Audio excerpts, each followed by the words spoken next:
Confinamiento gozoso. Cristo es anunciado. Pastor Isaías Rodríguez.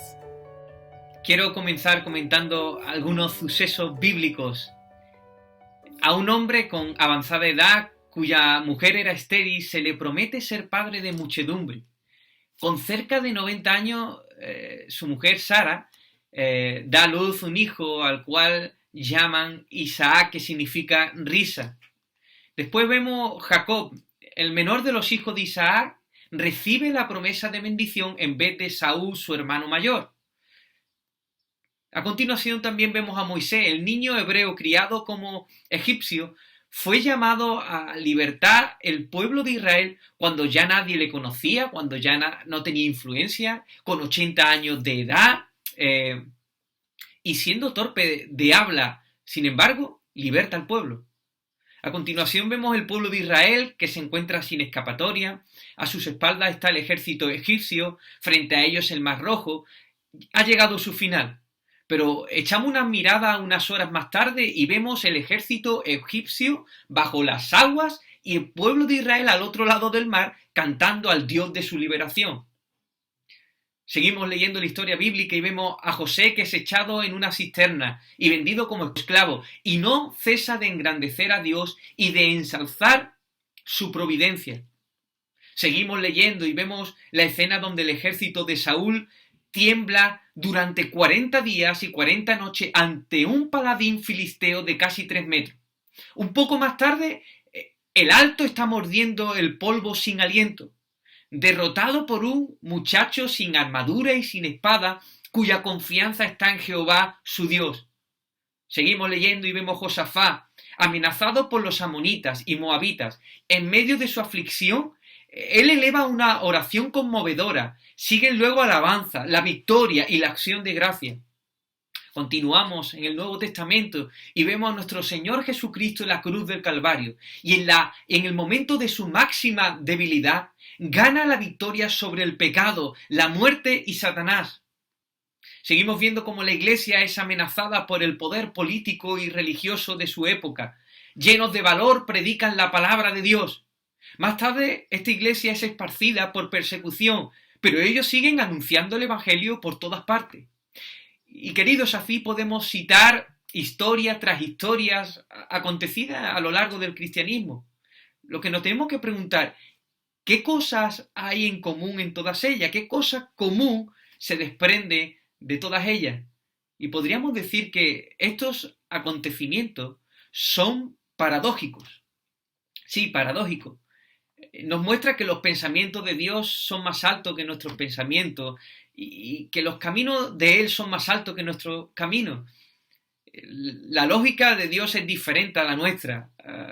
Su fuerza se manifiesta a través de la debilidad humana.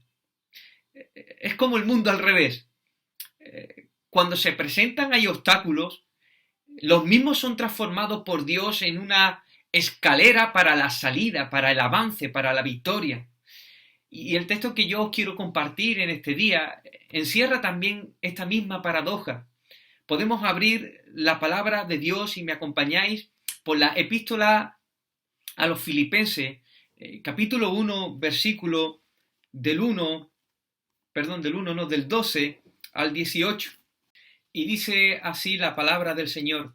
Quiero que sepáis, hermanos, que las cosas que me han sucedido han redundado más bien para el progreso del Evangelio, de tal manera que mis prisiones se han hecho patente en Cristo en todo el pretorio y a todos los demás. Y la mayoría de los hermanos, cobrando ánimo en el Señor con mis prisiones, se atreven mucho más a hablar la palabra sin temor. Algunos, a la verdad, predican a Cristo por envidia y contienda, pero otros de buena voluntad. Los unos anuncian a Cristo por contención, no sinceramente, pensando añadir aflicción a mis prisiones, pero los otros por amor, sabiendo que estoy puesto para la defensa del Evangelio. ¿Qué pues? Que no obstante, de todas maneras, o por pretexto o por verdad, Cristo es anunciado, y en esto me gozo y me gozaré aún. Pablo es el autor de la carta a los Filipenses. Se encuentra en arresto domiciliario en Roma y allí está él esperando el veredicto del juicio que al fin ya se ha celebrado. Así que Pablo, confinado en una casa, vigilada por la guardia pretoriana, allí toma su pluma y papel de la época, se apoya en la mesa y comienza a escribir. O en su lugar tiene una especie de secretario que escribe. Y él desea expresar gratitud, gratitud por la ofrenda que ha recibido de su amada iglesia en Filipo. Y esa ofrenda vino por mano de Epafrodito. Así que Pablo también aprovecha en esa carta para llenar la mente y los corazones de los filipenses de gozo espiritual. Epafrodito ha sido enviado para entregar la ofrenda, pero también para recoger información acerca de cómo se encuentra el apóstol en medio de esta confinación forzosa. La iglesia de Filipo está excesivamente preocupada por el apóstol, el juicio se ha celebrado y están esperando el veredicto de manera inminente. Ese veredicto es absuelto o muerto. No hay otro veredicto. Y Pablo, de alguna manera, con las palabras que él usa, nos está diciendo confinamiento gozoso. Cristo es anunciado. Mi hermano, la paradoja está servida. Vayamos por parte. Hemos dicho que Pablo está confinado y recluido forzosamente. Él no lleva una semana, no lleva un mes, no lleva un año, lleva alrededor de 4 años. Estuvo en Cesarea encarcelado durante 2 años, donde allí apeló a César y fue trasladado a Roma hasta que se celebrara el juicio y el veredicto final. No olvidemos que él es el apóstol en mayúscula, es ese apóstol el que está preso, el enviado. Pero aún más, es el apóstol de los gentiles. Dios había llamado a Pablo de una manera particular a proclamar el evangelio a los no judíos, aunque él tenía la costumbre al entrar en una ciudad de predicar primeramente a los judíos y luego a los gentiles. Y ahora Pablo está confinado, y está confinado por mucho, mucho tiempo. Una lógica humana es que el mensaje de un mensajero también está, en cierto sentido, preso o más restringido de lo habitual. Lo que quiero decir es que no es la misma influencia estar en una casa con soldados y recibir algunas visitas que está en una plaza alborotada de gente compartiendo el evangelio, respaldado por milagros y señales que eran habituales en el apóstol. Así que humanamente hablando podemos decir que no tiene la misma repercusión, no se extiende el evangelio con la misma intensidad. Además, hay que añadir que el mensaje de un preso no se toma con la misma credibilidad que el mensaje de un hombre libre. Y en aquella época, pues mucho menos. Así que el confinamiento de Pablo puede considerarse humanamente hablando como un tropiezo para el Evangelio. Poca influencia, o para el progreso del Evangelio. Poca influencia, a pocos le podía hablar, pocos lo escucharían. Y si además el Evangelio de Cristo crucificado ya es un tropezadero para los judíos y locura para los gentiles, además, imagínate un mensaje que viene por boca, ese mensaje mismo, que viene por boca de un charlatán encarcelado. Sin embargo, queridos, como hemos dicho, cuando se presentan obstáculos, los mismos son transformados por Dios en una escalera para la salida, el avance, la victoria. Y así sucedió allí también. Y Pablo anima a los hermanos con estas palabras del versículo 12. Quiero que sepáis, hermanos, que las cosas que han sucedido han redundado más bien para el progreso del Evangelio.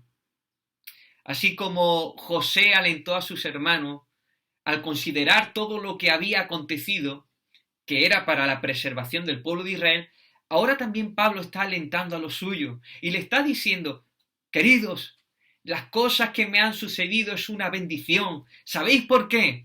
Porque han sido provechosas para el avance del Evangelio. Fijarse, la misma guardia pretoriana, como todos los demás que están en Roma, se están dando cuenta que no soy un delincuente, sino un preso por la causa de Cristo. Ese es el tema que se está hablando en toda la ciudad. Ese es el tema que está allí para un lado y para otro. Este testimonio acerca de mis prisiones está animando a otros cristianos a predicar la palabra de Dios sin temor. Queridos, escuchad, el Evangelio está progresando. La palabra progreso en griego nos sugiere la idea de golpear hacia adelante. En su origen se utilizaba para hablar de un pionero abriéndose paso a machetazos a través de la maleza. También nos refiere esta palabra un movimiento dinámico de algo en la dirección correcta. Así que se empleaba este término para aludir el avance exitoso de tropas de un ejército a pesar de los obstáculos, de los peligros, de las distracciones. Asimismo, podemos decir que el encarcelamiento de Pablo no fue un obstáculo suficiente para impedir el progreso del Evangelio.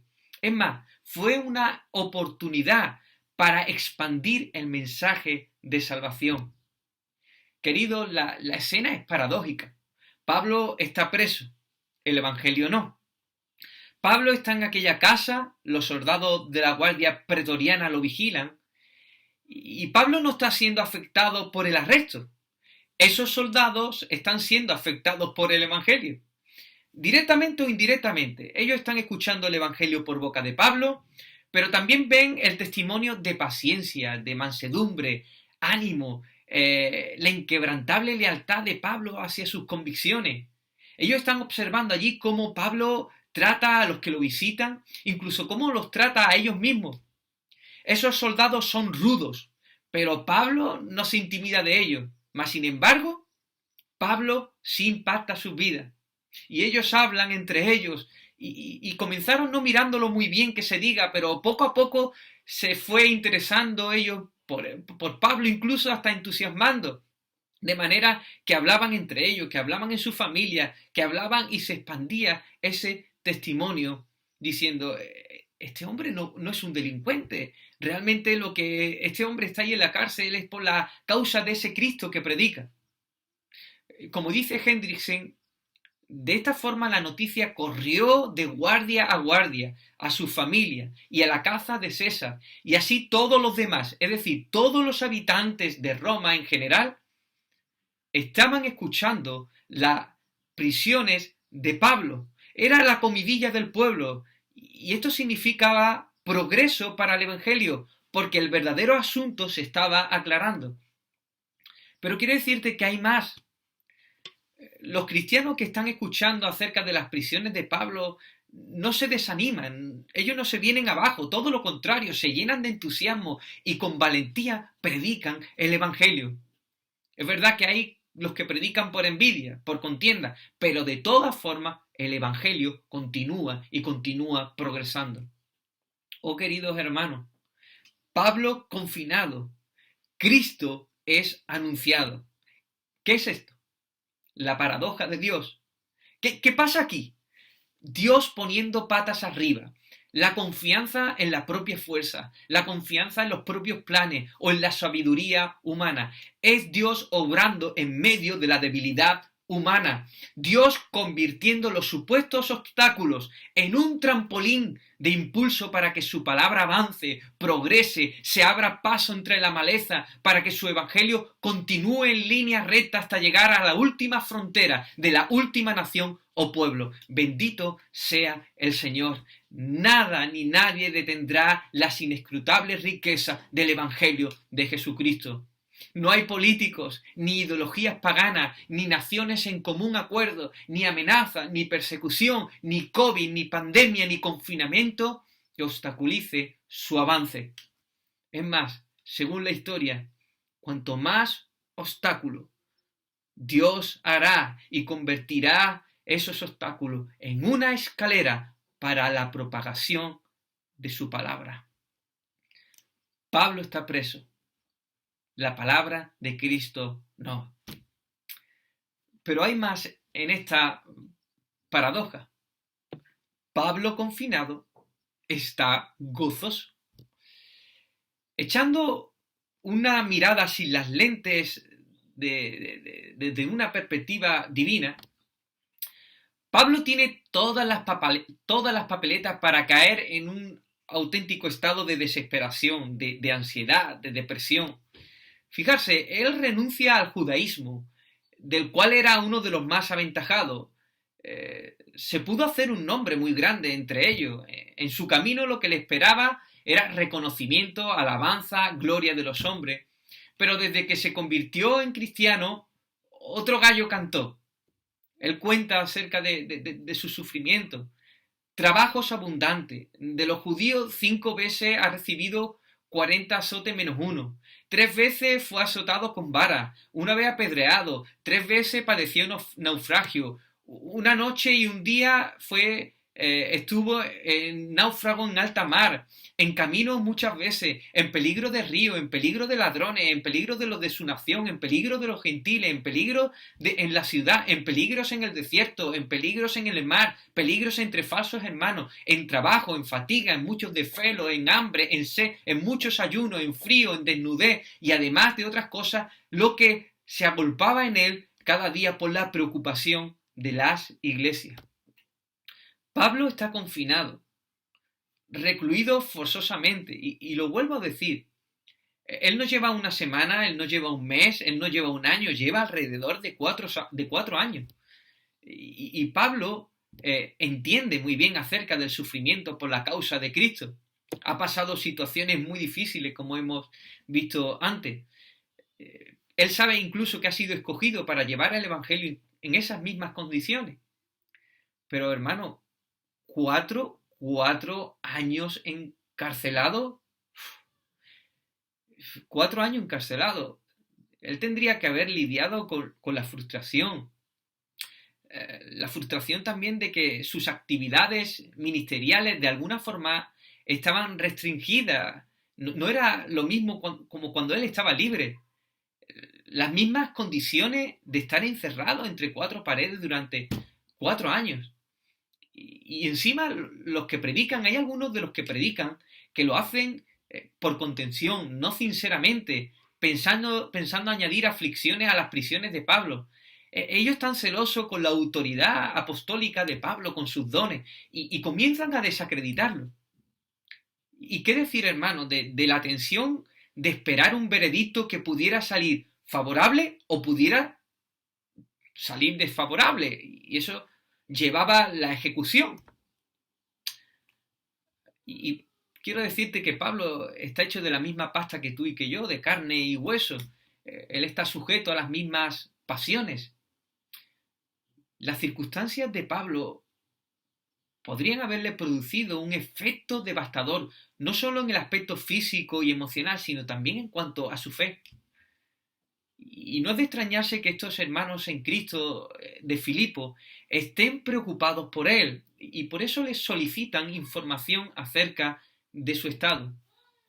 Sin embargo, este hombre en medio de estas circunstancias escribe con el objetivo, Pablo escribe con el objetivo de llenar las mentes y los corazones de gozo espiritual a los hermanos en Filipo. Pablo está lleno de gozo. Abunda en él, y dice en el versículo 18, ¿qué pues? Que no obstante de todas maneras, o por pretexto o por verdad, Cristo es anunciado y en esto me gozo y me gozaré aún. El gozo de Pablo no depende de sus circunstancias ni de sus críticos. Pablo está lleno de gozo porque Cristo es anunciado. Se da por sentado, hermanos, que aún aquellos que predican por contienda y envidia están predicando al verdadero Jesús, o sea, tienen buena doctrina, aunque las motivaciones con las que predican son erradas. Si no fuera así, Pablo no hubiera dicho eso. Así que la escena es paradójica. Allí en aquella casa de unos cuantos metros, no sé cuántos tendría, a Pablo le rodean unas circunstancias muy difíciles. Parece como si fuera un abandonado por Dios, pero sin embargo él se siente rebosante en gozo, rebosante en amor. 4 años en la cárcel. Cristo está siendo anunciado. Acusado injustamente, rebosa de gozo. Cristo está siendo anunciado. Espera un veredicto. Cristo está siendo anunciado y se goza. Gente predica por añadir aflicción sobre él. Se goza, aunque sea así, Cristo está siendo anunciado. Yo me imagino a los hermanos de Filipo convocando una especie de asamblea. Ellos se encuentran extremadamente preocupados, afligidos por la situación de Pablo. Lleva 4 años encarcelado, así que deciden mandarle por medio de Epafrodito una ofrenda y también para interesarse de cuál es el estado en el que se encuentra el apóstol. Así que Epafrodito toma esa ofrenda y toma las carreteras del imperio para ir hasta Roma. Y mientras va por el camino, este hombre me lo imagino orando por el veredicto del juicio que pronto va a salir. Mientras tanto, la iglesia, por otro lado, está orando también por este mismo asunto. Sin embargo, en la casa, Pablo está orando por la iglesia. Epafrodito llega a Roma. Él, mientras está llegando a la casa, pide a Dios que le capacite para alentar a Pablo. Termina la oración, llega a la puerta de la casa y en la entrada hay 2 robustos hombres con uniforme del imperio. Casi sin levantar la Epafrodito pide permiso para entrar. La verdad que le parece muy curioso cómo es tratado de una manera tan gentil por estos guardias. Toca la puerta y al fin abre la puerta el apóstol Pablo. Epafrodito mira el rostro de Pablo, que revela claramente su exuberante gozo. Y Pablo le hace pasar y le habla acerca de las cosas que le han sucedido, que han sido para el progreso del Evangelio. El ánimo, el entusiasmo y la pasión, como relata Pablo las cosas, hacía tiempo que Epafrodito no lo veía en nadie. Se ha quedado como noqueado. Se dice a sí mismo, ¿no era yo el que venía a dar ánimo a Pablo? No obstante, él se despoja de esa carga de animar y comienza a experimentar ese mismo gozo transmitido por Pablo. Y entonces llega un momento donde Epafrodito le dice, bueno, ¿y cómo está? Y Pablo le responde, Cristo es anunciado. Ya, eso me lo has dicho, pero ¿cómo te encuentras? De nuevo le dice, Cristo es anunciado. Así que no se queda muy conforme Epafrodito y le dice, permíteme preguntarte de nuevo lo que te quiero referir, cómo está con respecto al veredicto, a las implicaciones de la tensión de esperar, tú sabes, ¿cómo te encuentras? Entonces Pablo dice, hermano Epa, Cristo es anunciado y en esto me gozo y me gozaré aún. Terminó el tiempo de la visita y Epafrodito vuelve a la iglesia. Llega al local de reunión y están todos allí. Qué ambiente tan diferente al de aquella casa. Allí parece que hay carga, peso, extrema angustia. Los hermanos ven entrar a Epafrodito y le dicen, Dino, cuéntanos, ¿cómo está Pablo? ¿Cómo se encuentra él? Y entonces Epafrodito dice, ¿cómo está? Cristo es anunciado. Oh, qué bueno, Cristo es anunciado, pero ¿cómo está Pablo? Cristo es anunciado, dice de nuevo Epafrodito. Entonces los hermanos dicen, a ver, hermano Epa, no sé si el viaje no te ha sentado muy bien, que queremos saber cómo está Pablo con respecto a todas las situaciones que está viviendo. Ya os lo he dicho, Cristo es anunciado. Mira, mejor leer la carta. Así que uno de los pastores toma la carta y comienza a leer y llega a las palabras, quiero que sepáis, hermano, que las cosas que me han sucedido han redundado más bien para el progreso del Evangelio. Entonces algunos dicen, amén. Pero están esperando a ver cómo está Pablo. Y continúan leyendo y llega donde dice, ¿qué pues? No obstante, de todas maneras, o por pretexto o por verdad, Cristo es anunciado. Y en esto me gozo y me gozaré aún.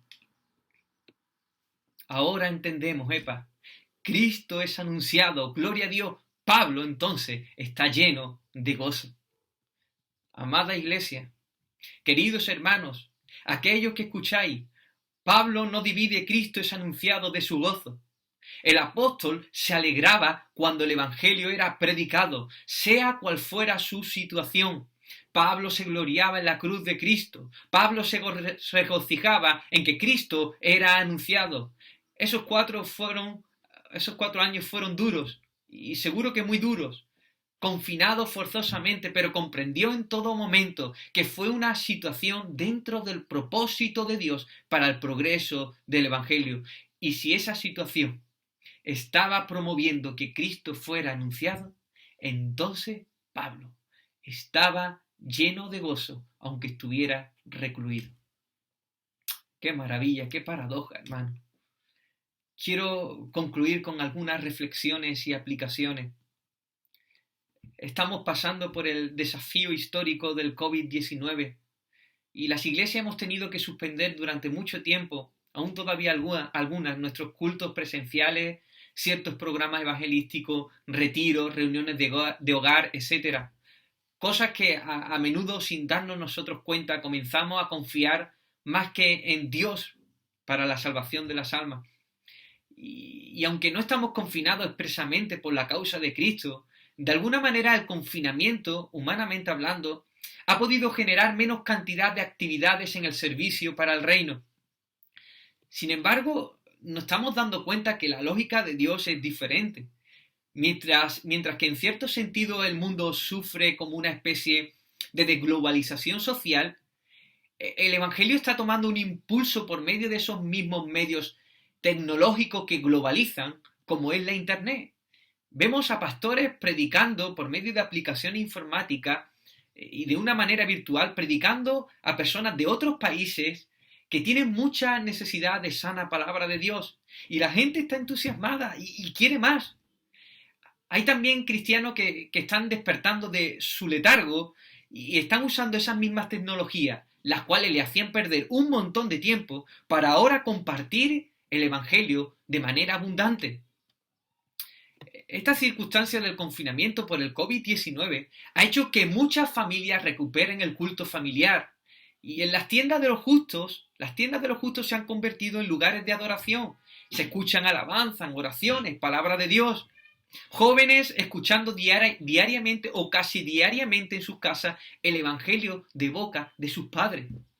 En este confinamiento, matrimonios han dedicado mucho más tiempo de lo habitual para ser edificados mutuamente por la palabra de Dios. También hay muchos creyentes que están como el cazador al acecho de la presa. A la más mínima oportunidad de hablar con una persona de carne y hueso, ya sea el panadero, dependiente de una tienda, butanero, el fontanero, les habla de la esperanza que tienen ellos en Cristo. Mucha gente, hermano, está escuchando predicaciones que le comparten los cristianos. Personas que componen una familia pero que viven en diferentes sitios, están compartiendo estudios bíblicos, todos juntos a través de ciertas aplicaciones. Y queridos, muchas otras formas más en las que se está propagando el Evangelio de Jesucristo en este tiempo. Es verdad, hemos estado confinados o aún lo estamos, pero la palabra avanza, crece, se abre paso. Cristo es anunciado. Y yo quiero preguntarte, ¿lo has percibido? ¿Te estás dando cuenta de lo que Dios está haciendo en medio de estas circunstancias? Dile al Señor que te muestre, que abra tus ojos. Dile, Señor, ¿qué es lo que estás haciendo en medio de esta situación? Ahora bien, yo te quiero preguntar, ¿te has subido al tren que está pasando? ¿Estás confinado pero no estás siendo partícipe del anuncio del Evangelio? Si no es así, aprovecha, hermano, la oportunidad. Mira, dejarte la piel en otra cosa es absurdo. Dios, por medio del COVID-19, ha puesto de manifiesto la tontería de desperdiciar nuestra vida en las cosas de este mundo. Solo lo que hagamos en Cristo permanecerá. Las demás cosas será un desperdicio. Por tanto, mi hermano, predica el Evangelio en todas las formas sanas que sea posible, sin diluirlo lo más mínimo. Por otro lado, quiero decirte, si Cristo está siendo anunciado, ¿cómo estás? Solemos decir y solemos responder a esta pregunta: mi familia está bien, las niñas están bien de salud. Y mira, querido hermano, no me malentienda, no está mal decir eso, pero el problema es si tu estar bien depende de esas cosas como la salud o de otras cosas circunstanciales. Si es así, es una auténtica tragedia. En cualquier momento eso cambiará. Así que primeramente nuestro gozo debe estar en Cristo. En Él está nuestro gozo seguro. Pero si nuestra alegría queda ligada al progreso del Evangelio, también seremos muy dichosos porque no habrá nada ni nadie que lo pare. Hermano, posiblemente esta pandemia ha torcido para mal algunos de tus hábitos o tu economía ha sido reducida considerablemente. Tus previsiones respecto al futuro son menos previsibles. Incluso a lo mejor has sido afectado por el virus o hayas sufrido una pérdida familiar debido a él.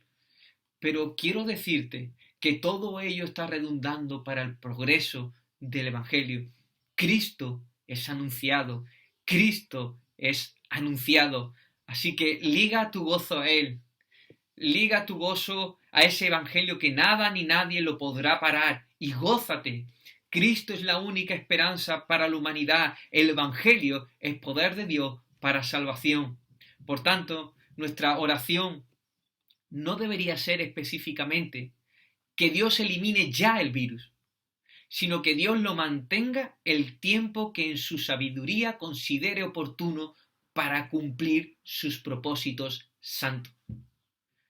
Mis hermanos, así como Elías, sujeto a las mismas pasiones que tú y que yo, pidió que no lloviera con la finalidad de que el pueblo se humillara y reconociera a Jehová como el único Dios, aunque él mismo sufriera las consecuencias de esa sequía. De esa misma manera podemos decir en este día, Señor, haz lo que tengas que hacer para que tu evangelio prospere y entonces yo me goce. Para terminar, quiero preguntarte a ti, querida alma, ¿has recibido el anuncio de salvación que hay en Jesús? Si no es así, quiero decirte que hay algo peor que estar confinado en casa por coronavirus o confinado en una cárcel de mala muerte. Lo peor es el aislamiento de Dios, no tener una relación íntima debido al pecado que nos separa de Dios. El pecado encierra, el pecado esclaviza, el pecado impide saborear la vida abundante que hay en Dios y nos lleva finalmente a la condenación eterna. Pero quiero decirte que Dios en su misericordia vino a este mundo en la persona de Jesús para confinarse en nuestro lugar en la cruz del Calvario y pagar el castigo de todos nuestros pecados para satisfacer la justicia divina. Al tercer día, Cristo resucitó, poniendo de manifiesto que ha vencido al pecado, a la muerte y al que tenía el imperio de la muerte. Ahí está en la cruz el cortador de la maleza, el que quita el pecado de raíz. Ahí está en la cruz el poderoso en batalla, eliminando a nuestros enemigos. Ahí está en la cruz del Calvario, la escalera que Dios ha puesto para llevarnos hacia Él. Ahí está en la cruz la más grande paradoja de la historia, que humilla la sabiduría y la fuerza del hombre. Cristo crucificado, tropezadero para los judíos, locura para los gentiles, pero para los que creen, Cristo, poder de Dios y sabiduría de Dios. ¿Crees tú? Recibe este mensaje. Cristo es la única esperanza. Arrepiéntete y confía en Él, y Dios te dará vida eterna. Una vida que consiste en una relación íntima, constante y apasionadamente con la fuente de todo gozo, paz y bondad. Una relación con Dios por medio de Cristo.